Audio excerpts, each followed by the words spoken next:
Bangladesh Revolution, also known as the July Revolution, refers to the student uprising that made the end to the 15-year autocratic rule of the Awani League in August this year. Do you think there is a link between the uprising against the elites and the poverty, which also is connected to climate damages? The movement had a name, and the name is Movement Against Discrimination. It's an anti-discrimination movement that exists in the recruitment of public services. But eventually it turned out as a movement against the government because of how the government handled it.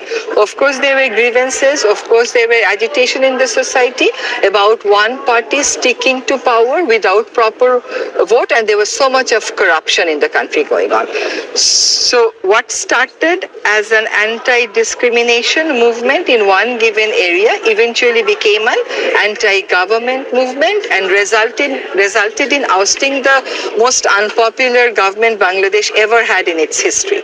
And now the call in the society is to stick to that anti-discrimination slogan of the movement. We are finding out where in the society, where in the system, where in the processes, where in the practices, where in the norms, we have elements that are discriminatory. I won't say that it was a movement of the deprived against the elites, but I would certainly say that it was a movement of the deprived for rectifying the systems that often are discriminatory. Mm-hmm. Now you are in power. Before you were activist, now you're in power.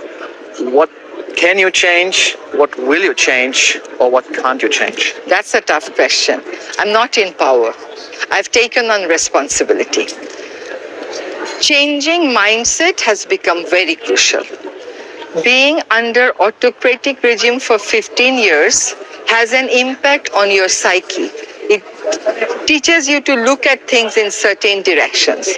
And the fascist regime continued for 15 years, not only by itself. It has created its support bases in all the public sectors.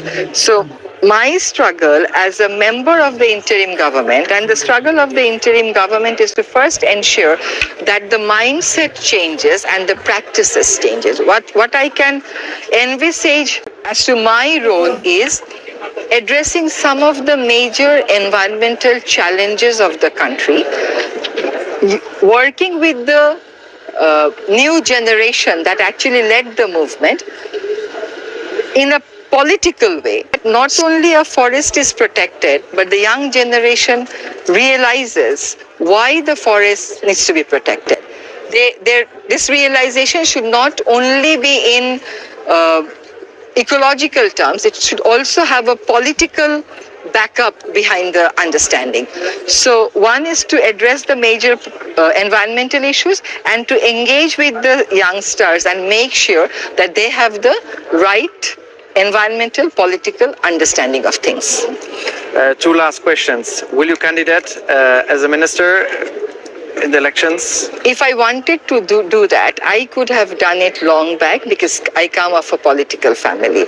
I am in politics because I talk about people's rights. When you talk about people's rights, that becomes a political agenda. But I don't think I'll be joining any given party.